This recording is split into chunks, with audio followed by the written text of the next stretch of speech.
আসসালামু আলাইকুম ওয়া রাহমাতুল্লাহি ওয়া বারাকাতুহু। আলহামদুলিল্লাহি ওয়াহদা ওয়াসসালাতু ওয়াসসালামু আলা আবদিহিল মুস্তাবা আল মুস্তাফা ওয়া আলা আলিহি ওয়া সাহবিহি রশাদা। প্রিয় দর্শক, সাওয়াল জবাব অনুষ্ঠান থেকে স্বাগত জানাচ্ছি। দেশ কিংবা দেশের বাইরে যে যেখান থেকে আমাদের অনুষ্ঠান দেখছেন, আশা রাখি ভালো আছেন। আমরা দোয়া করি আল্লাহ তাআলা আপনাদের সবাইকে সব জায়গায় সবসময় ভালো রাখুন। দর্শক, এই অনুষ্ঠানে আমরা ইসলাম বিষয়ক কিছু প্রশ্নের জবাব নিয়ে থাকি। আজও কিছু প্রশ্নের জবাব জানবো। আজ আমাদের মাঝে রয়েছেন বিশিষ্ট ইসলাম চিন্তাবিদ, শিক্ষাবিদ, গবেষক, সাংবাদিক শেখ আলী হাসান তৈয়ব। আসসালামু আলাইকুম ওয়া রাহমাতুল্লাহি ওয়া বারাকাতুহু। ওয়া আলাইকুম আসসালাম ওয়া রাহমাতুল্লাহি ওয়া বারাকাতুহু। মুহতারাম, কেমন আছেন সব মিলিয়ে? আলহামদুলিল্লাহ, হাইয়াকুমুল্লাহ। আপনি কেমন আছেন? আলহামদুলিল্লাহ, আমিও ভালো আছি। আজকে প্রথম যে প্রশ্নটি করব, আমরা বিভিন্ন সময় সফর করি, ভ্রমণ করি, অমুসলিম দেশও যেয়ে থাকি। সেখানে গোস্ত খাওয়ার ব্যাপারে প্যাকেটজাত গোস্ত আমরা খেতে পারবো কিনা? ধন্যবাদ। নাহমাদু ওয়া নুসাল্লি আলা রাসূলিহিল কারীম। আসলে অতীতের যে কোনো সময়ের চেয়ে পৃথিবীতে এখন মানুষের ভ্রমণ, যাতায়াত, পর্যটন বেড়েছে বিভিন্ন কারণ এখন যোগাযোগ ব্যবস্থাটা সহজ হয়েছে প্রথমত, এবং মানুষ অনলাইন এবং ইন্টারনেটে যুক্ত হওয়ার কারণে গ্লোবাল ভিলেজ এখন ক্লিক করলে দুনিয়া মুঠি আমি বলবো যে মুঠি না, অংলি দুনিয়া এখন আঙুলে। তো যাই হোক, এই কারণে মানুষের যাতায়াত বেড়েছে। অমুসলিম দেশে গেলে যে সমস্যাটা একজন দায়িত্বশীল সচেতন মুসলিমের মুখোমুখি হতে হয়, প্রশ্নের মুখোমুখি যে আমি মিট গুলো খেতে পারবো কিনা, মাংসগুলো খেতে পারবো কিনা। দেখুন, আমাদেরকে আল্লাহ রাব্বুল আলামিন যেগুলো আমরা মাংস খাই, যেগুলো পশুর মাংস যেগুলো খাই, যেগুলো আল্লাহ আমাদের জন্য হালাল করেছেন, যেমন গরু, মহিষ, উট, দুম্বা, ছাগল এবং মুরগি, এগুলো হালাল করেছেন আল্লাহ, হাঁস। তো এই জিনিসগুলো আমরা খাওয়ার বৈধতার শর্ত হলো যে সেটা আল্লাহর নামে জবাই করা হতে হবে। যে ওয়ামা যুবিহা লিগাইরিল্লাহ, সেটা খাওয়া যাবে না। যেটা আল্লাহ ছাড়া অন্য কারো নামে জবাই করা হয়েছে বা আল্লাহর নাম নেওয়া হয়নি, যার মধ্যে ঈমান নাই এরকম ব্যক্তি জবাই করেছে, তাহলে সেটা খাওয়া যাবে না। এখন আমরা অমুসলিম দেশে যদি গোস্ত পাই এরকম, যেটাকে নিশ্চিত করা হয়েছে যে এখানে মুসলমানদের মাধ্যমে জবাই করা হয়েছে, আল্লাহর নাম নিয়ে জবাই করা হয়েছে, কোনো গ্যারান্টি, হালাল গোস্ত, বিশ্বের অমুসলিম দেশগুলোতে এখন বিভিন্ন জায়গায় হালাল সার্টিফিকেট দিয়ে থাকে, বিভিন্ন কর্তৃপক্ষ আছে, তারা সেখান থেকে সার্টিফিকেট দেয়। তবে এরপরেও আমাদের সতর্কতা হবে যে এটার উপরেও ভরসা না করা। মানে অল্প দিনের জন্য যদি হয়, আমরা ওই কদিন মাংস খেলাম না, আসলে কি মাছ খেলাম, আপনি অন্য কিছু খেলেন, শাকসবজি খেলেন, ভেজিটেবল খেলেন, এটা হলো বেশি সতর্কতা, বিশেষ করে অমুসলিম দেশের ক্ষেত্রে। আর মুসলিম দেশগুলো যেগুলো আছে, যেখানে মিশ্র আছে, মুসলিম অমুসলিম দেশ যেগুলো মিশ্র আছে, সেগুলোতে যে হালাল সার্টিফিকেট, সেটার উপর ভরসা করা যায়, কারণ তারা তদারকি করে। যেমন ধরুন মালয়েশিয়া আছে, থাইল্যান্ড, এই জায়গাগুলোতে মুসলমানদের অনেক আছে, অমুসলিমরাও আছে, মুসলিমরাও আছে। এই জায়গাগুলোতে তারা কিন্তু তাদের কর্তৃপক্ষ আছে, কিন্তু ইউরোপের দেশগুলোতেও কর্তৃপক্ষ আছে। এরপরে অনেকে এটা নিয়ে প্রশ্ন তোলেন। তো সতর্কতা আমরা বলবো যে না খাওয়া। আর যদি একান্ত না খেলেই নয়, আপনি খেতে পারেন যদি সেখানে সার্টিফিকেটটা দেওয়া থাকে, যে একটা সিল মারা আছে, সার্টিফিকেট দেওয়া আছে, সেটার উপর ভরসা করে যে আমার চেষ্টা আমি করেছি, যে এটাকে একজন নিশ্চয়তা দিয়েছে, তো আলহামদুলিল্লাহ সেই নিশ্চয়তার উপর খেতে পাবো। মূল কথা হলো আল্লাহর নামে জবাই করা হয়েছে, এটা নিশ্চিত হওয়ার পরে খাওয়া যাবে। এটা নিশ্চিত না হলে খাওয়া যাবে না। যখন সার্টিফিকেট আছে, তাহলে আমরা ওই সার্টিফিকেটের উপর ভরসা করলাম। যারা সার্টিফিকেট দিয়েছেন, যদি কোনো সমস্যা থাকে, তারা দায়ী থাকবেন। হাসান, জাযাকুমুল্লাহ খায়র। এবারে জিজ্ঞেস করবো আপনাকে, কোরআন মাজিদ পড়ার ক্ষেত্রে এবং হাদিসের গ্রন্থ পড়ার ক্ষেত্রে আমাদের ওযু জরুরি কিনা? দেখুন, পড়ার ক্ষেত্রে কোনোটাতেই জরুরি না, কোরআন তেলাওয়াত করা যাবে ওযু ছাড়া, কিন্তু স্পর্শ করার জন্য ওযু করতে হবে, এটাই রাজিহ এবং এটাই অধিকাংশ আলেমের মত। আল্লাহ রাব্বুল আলামিন বলেছেন, ইন্নাহু লাকুরআন কারীম ফি কিতাবিম মাকনুন লা ইয়ামাসসুহু ইল্লাল মুতাহহারুন। সূরা ওয়াকিয়া আল্লাহ বলেছেন যেটা পবিত্র লোকেরা এটাকে স্পর্শ করবে। এখানে ওযুর কথা বলা হয়েছে। তো আর হাদিস যেগুলো আছে, হাদিস গ্রন্থ, এগুলো ওযু ছাড়া পড়া যাবে, ওযু ছাড়া ধরাও যাবে।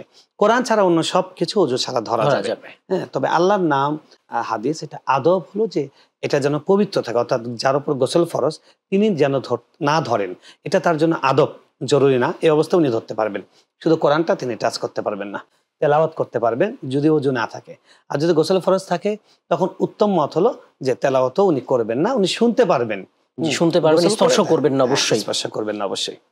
এখন এখানে যে কোরআনের মধ্যে শুধু কোরআন নেই, মুসাহাফ না, অর্থ আছে, তাফসির আছে, সেটার ক্ষেত্রে একই বিধান হবে না অন্য বিধান হবে? যদি এরকম হয়, মানে যদি তাফসির হয়, তাফসিরের মধ্যে কোরআনের আয়াতের থেকে বাইরের কথা, আল্লাহর কালামুল্লাহ, আল্লাহর কথার থেকে অন্য কথা বেশি থাকে, সেটা কিন্তু স্পর্শ করা যাবে, সেটা স্পর্শ করা যাবে, এটা রাজে মত।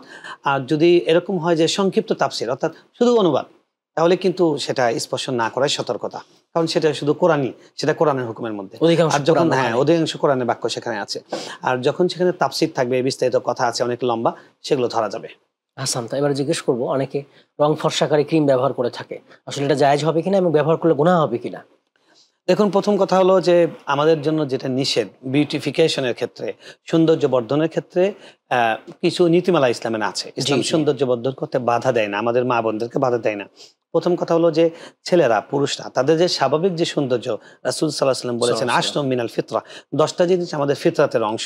তো সেখানে তিনি আমাদেরকে শিক্ষা দিয়েছেন গোঁফ ছোট হবে, দাড়ি লম্বা হবে, চুলটাকে আমরা পরিপাটি করে রাখবো, তারপরে আমাদের আমাদের নাভির নিচের লোম সেটা পরিষ্কার করা, নখ ছোট করা, এগুলো রাসূল সাল্লাল্লাহু আমাদেরকে শিক্ষা দিয়েছেন। আতর ব্যবহার করা শিক্ষা দিয়েছেন, এবং রাসূল সাল্লাল্লাহু সঙ্গে 3টা জিনিস সবসময় থাকতো। 3টাই কিন্তু বিউটিফিকেশনের, আতর থাকতো, চিরুনি থাকতো, এগুলো সব বিউটিফিকেশন। তো এগুলো থেকে আমরা বুঝতে পারি বিউটিফিকেশন এটা নির্দোষ একটা জিনিস, এটা ইসলামে এলাও আছে। কিন্তু ওইটা করা নিষেধ যেটা ইসলামের সীমানার বাইরে চলে যায়। ইসলামের সীমানা কি? ইসলামের সীমানা 1 নাম্বার হলো যে সেখানে সৃষ্টির বিকৃতি করা যাবে না। আল্লাহ মানুষকে উত্তম অবয়ব দিয়ে সৃষ্টি করেছে, তাই এমন কোনো বিউটিফিকেশন করা যাবে না যে বিউটিফিকেশনের মাধ্যমে আমরা সৃষ্টির বিকৃতি হয়। আমরা যেটাকে বলি কি পরের ধনে পদ্মারি, এই বডিটা তো আমাদের না, এটা আল্লাহ তৈরি করেছে।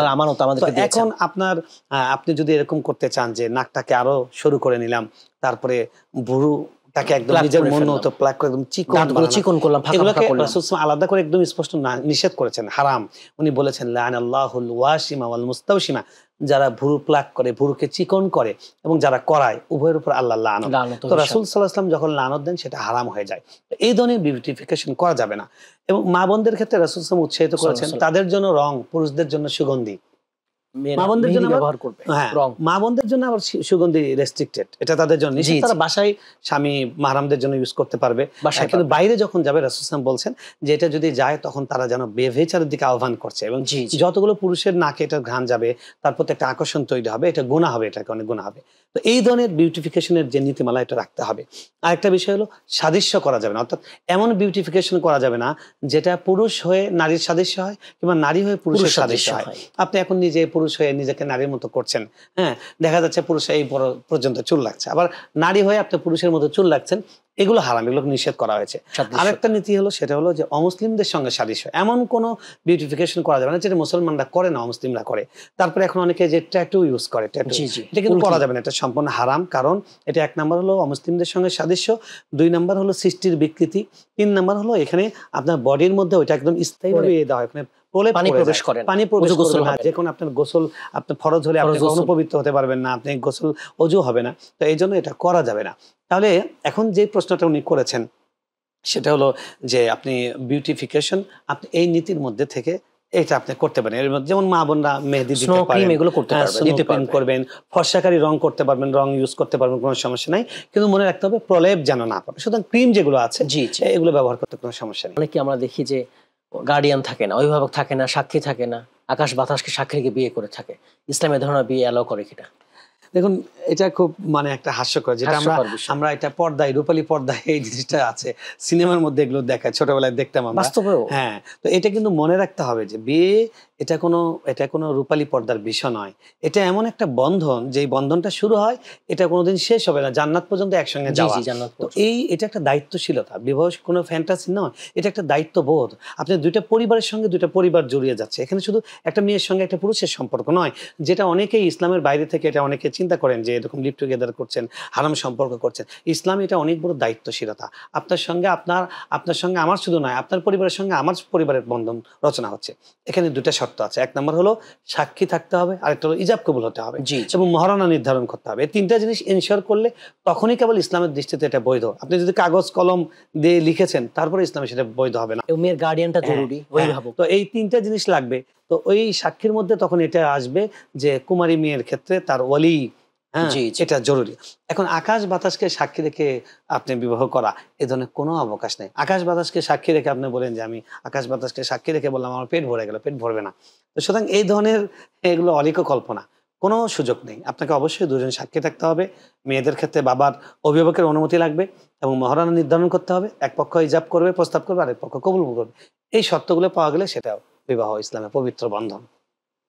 এবারে জিজ্ঞেস করবো, অনেক অফিসে ঘুষ চেয়ে নেন না, এমনিতে মানুষ দিয়ে থাকে, হাদিয়া বলে দিয়ে থাকে, বা এটা ওটা নাম বলে দিয়ে থাকে, উপঢৌকন, আসলে না চেয়ে নেওয়া এটা জায়েজ হবে কিনা? দেখুন ফিকহের একটা মূলনীতি আছে, একটা সূত্র, যেমন অঙ্কের সূত্র আছে, এরকম ফিকহের উসুল আছে। ফিকহের মূলনীতি, একটা মূলনীতি হলো আল মারুফ কাল মাশরুত। যদি কোনো অবৈধ জিনিস এটা এতটাই প্রতিষ্ঠিত হয়ে যায় যে না চাইলেও, না বললেও এটা মানুষ দিতে বাধ্য, চাহিবা মাত্র না, না চাহিবা সত্ত্বেও দিতে বাধ্য, এরকম যদি হয় তখন এটা চাওয়ার মতো বলে গণ্য হবে এবং সেটা অবৈধ হবে। যেমন ধরুন একটা যেমন বিবাহের ক্ষেত্রে কিন্তু মেয়েকে কিছু দেওয়া সুন্নত, রাসূল সাল্লাল্লাহু আলাইহি ওয়াসাল্লাম দিয়েছেন, তার যা ছিল তা দিয়েছেন অল্প, তো মেয়েকে কিন্তু আপনি দেবেন, এটা শরীয়তে কোনো না নেই। কিন্তু এখন মেয়েকে ফ্রিজ দিতে হবে, জামাইকে হোন্ডা দিতে হবে, তার পেটে দিতে হবে, সেটা দিতে, এটা একটা যৌতুক হিসেবে প্রতিষ্ঠিত হয়ে গেছে। এখন যদি এটা বলে যে আমি মন থেকে দিচ্ছি, তারপর এটা মন থেকে দিয়েছেন বলে গণ্য হবে না, এখন এটা নিষেধ, যৌতুক হারাম। তো ঠিক একইভাবে এই জিনিসটাও এটা আল মারুফ কাল মাশরুত। আপনি ঘুষ, এমন এমন অফিস আছে, এমন এমন কাজ আছে যে কাজগুলো টাকা ছাড়া কোনোভাবে আদায় করা সম্ভব না, এই জায়গাগুলোতে এটা ঘুষ বলে গণ্য হবে। হ্যাঁ, যদি এমন হয় আপনার বৈধ অধিকার, আপনার প্রাপ্য, আপনি দুষ্ট চক্রের মধ্যে পড়েছেন, আমাদের অফিসের মধ্যে সমস্যা, আমাদের রাষ্ট্রের ব্যবস্থাপনার মধ্যে সমস্যা আছে, আমলাতান্ত্রিকতার মধ্যে সমস্যা আছে, ওই সমস্যার কারণে আপনি বৈধ হকটা নিতে পারছেন না, ওই ক্ষেত্রে আপনি দিতে পারবেন। সেটা হলো কি, ছিনতাইকারী আপনার বুকে ছুরি ধরে আপনার কাছ থেকে টাকা নিয়ে নিচ্ছে, সেরকম মনে করে সন্তুষ্ট চিত্তে না, যিনি নিচ্ছেন তার তো হারাম হচ্ছে।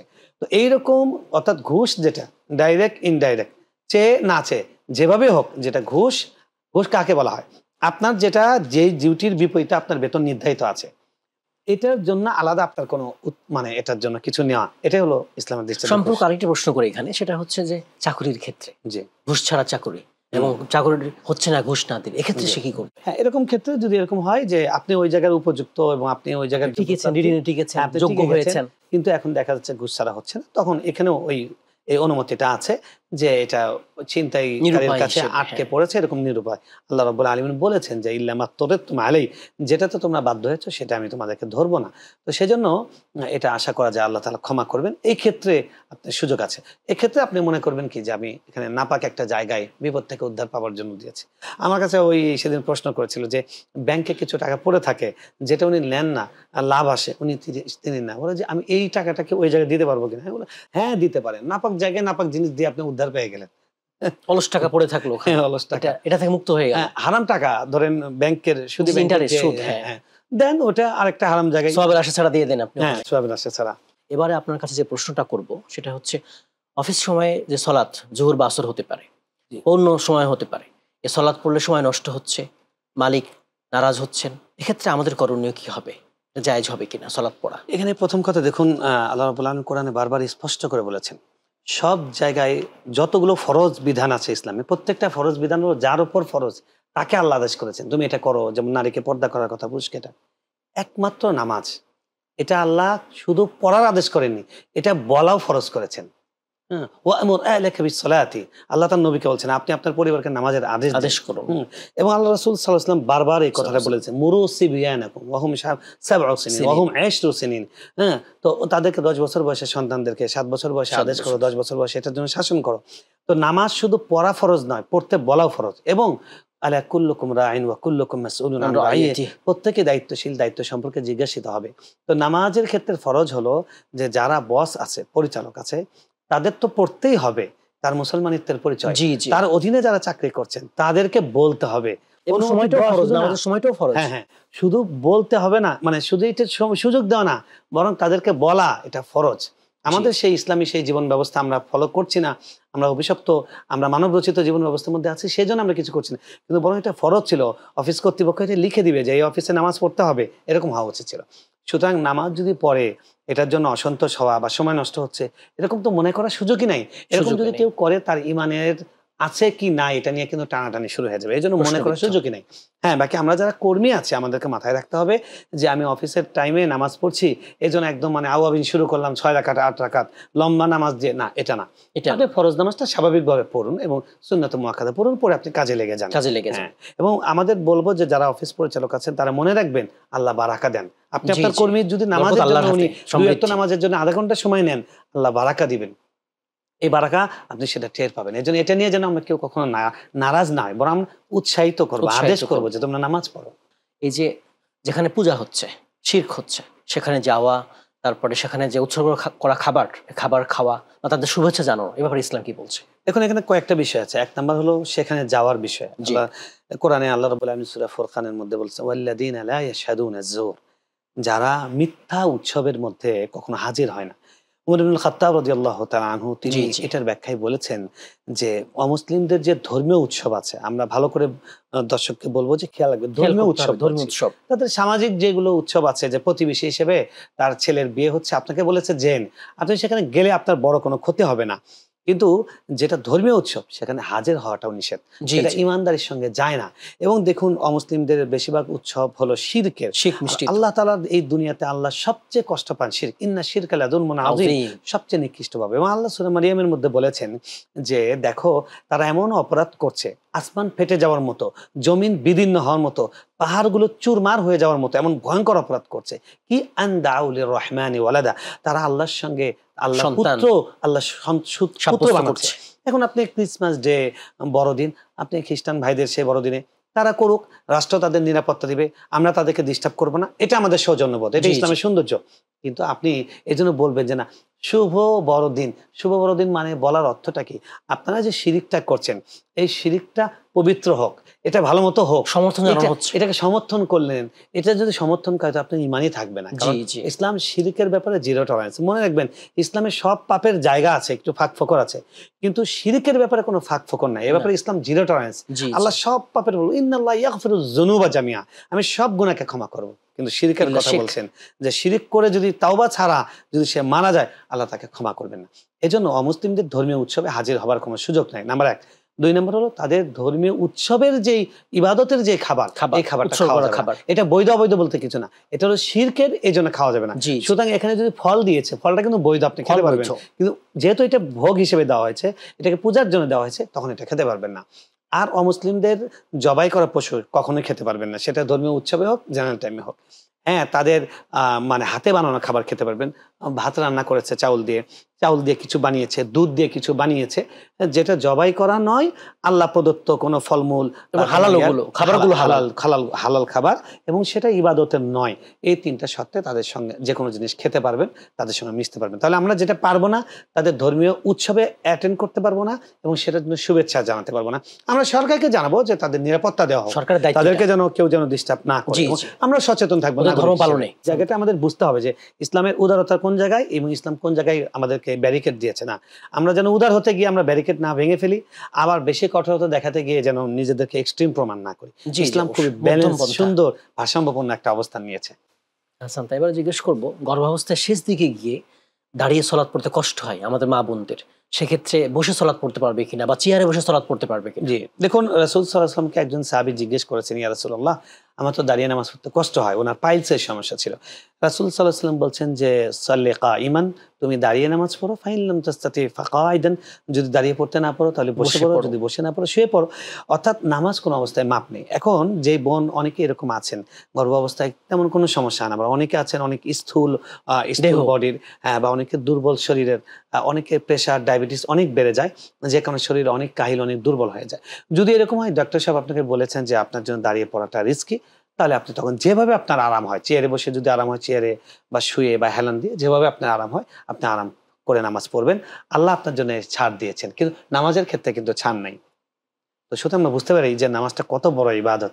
আমরা যেন যারা সুস্থ থেকেও নামাজ পড়ি না, তারা যেন আমাদের কথা চিন্তা করি যে এই লোকেদের জন্য নামাজ ছাড় নেই, তাহলে তাদের নামাজ কি হবে। তাই আপনি যদি না পারেন আপনি বসে পড়তে পারবেন, চেয়ারে পড়তে পারবেন ইনশাআল্লাহ বিইজনিল্লাহ। এবার জিজ্ঞেস করবো, স্বামী বিদেশে থাকে বা দেশে অন্য জায়গায় থাকে, তো ভিডিও কলে চ্যাট করা বা অ্যাকাউন্টে ছবি শেয়ার করা, এগুলোর ব্যাপারে ইসলাম কি বলছে? দেখুন, স্বামীর সঙ্গে আপনি যে কিছুই শেয়ার করতে পারবেন, সেটাতে ইসলামের কোনো বারণ নেই, স্বামীর সঙ্গে কোনো পর্দা নেই। কিন্তু আপনাকে মাথায় রাখতে হবে যে এই হ্যাকিং এর যুগে, প্রযুক্তির অপব্যবহারের যুগে আপনি যেটা করছেন, ধরেন বৈধ এই কাজটা, কিন্তু আপনার যদি কোনো কিছু ফাঁস হয়ে যায়, পরে তো আপনার জন্য ঝুঁকি তৈরি হবে।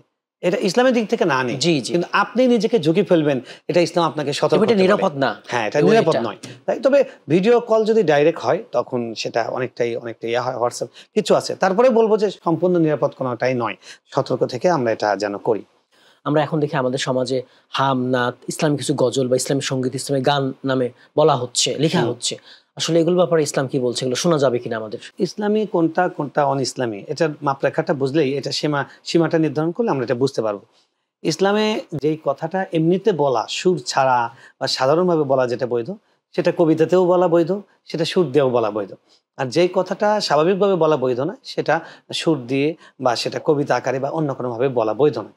এখন আসুন, আপনি যদি এরকম হয় যে কথাটা দেশাত্মবোধক কোনো কথা, ভালো কাজের দিকে আদেশ, ভালো কাজের দিকে প্রেরণা, ইসলামের দিকে হোক, কিংবা সাধারণভাবে একটা দেশপ্রেম নিয়ে কথা বলছে, বাবা মার দায়িত্ব নিয়ে কথা বলছে, সন্তানের দায়িত্ব নিয়ে কথা বলছে, দেশ গঠন নিয়ে কথা বলছে, শিক্ষা নিয়ে কথা বলছে, সেটাতে মিউজিক নাই, সেটাতে ইসলামের অন্য নীতিমালাকে লঙ্ঘন করে না, পর্দার নীতিমালাকে লঙ্ঘন করে না, তাহলে সেটা বৈধ, অসুবিধা নেই। সেটা সুর দিয়ে বললেও বৈধ, সুর ছাড়া বললেও বৈধ, সেটা কবিতায় বললেও, গদ্যে বললেও, সেটা ভিডিও আকারে হোক, সেটা রেকর্ডেড হোক, সেটা অডিও আকারে হোক, সেটা যে কোনো ভাবে বললে সেটা বৈধ। সুতরাং ইসলামী সঙ্গীত সেটাই যেটা ইসলামের দিকে ডাকে, মানুষকে ভালো কাজে আহ্বান করে। এরকম যেগুলো আছে সেগুলো ইসলামী সঙ্গীত। এগুলো যদি কেউ গায়, কেউ বলে, উনি যদি আল্লাহকে খুশি করার নিয়ত করে, দাওয়াত আল্লাহর দিকে ডাকা, এটা মানে আহসানু কওলাম মিম্মান দাআ ইলাল্লাহ, আল্লাহর দিকে ডাকা, তাহলে উনি সওয়াব পাবেন ইনশাআল্লাহ। এটাও দাওয়া ইলাল্লাহ, এটা খুবই ভালো কাজ। আপনাকে অনেক ধন্যবাদ আমাদের মূল্যবান সময় দেওয়ার জন্য। জাযাকুমুল্লাহ খাইরান। দর্শক, আপনারা এতক্ষণ দেখলেন সওয়াল জবাব অনুষ্ঠান। আজ আমাদের মাঝে ইসলাম বিষয়ক প্রশ্নের জবাব দিলেন শেখ আলী হাসান তৈয়ব। ইলম ছাড়া, জ্ঞান ছাড়া আমরা ইসলাম যথাযথভাবে মানতে পারবো না। আর এই জ্ঞান অর্জন, এটা কতটুকু ফরজ? মোহতারাম বলছিলেন ইসলাম মানার জন্য যতটুকু দরকার, ফরজে আইন। আর অবশ্যই আমরা জ্ঞান অর্জনের জন্য দুইটা পন্থা দেখি, একটা হচ্ছে লেখাপড়ার মাধ্যমে, আর একটা হচ্ছে প্রশ্ন করার মাধ্যমে। আমরা আদব সহ যারা ইসলাম বিষয়ে জ্ঞান রাখেন, আহলুল ইলম, তাদের কাছে প্রশ্ন করে ইসলামী জ্ঞান, দ্বীনি জ্ঞান অর্জন করবো। আল্লাহ তাআলা তৌফিক দান করুন, আমিন। আসসালামু আলাইকুম ওয়া রাহমাতুল্লাহি ওয়া বারাকাতুহু।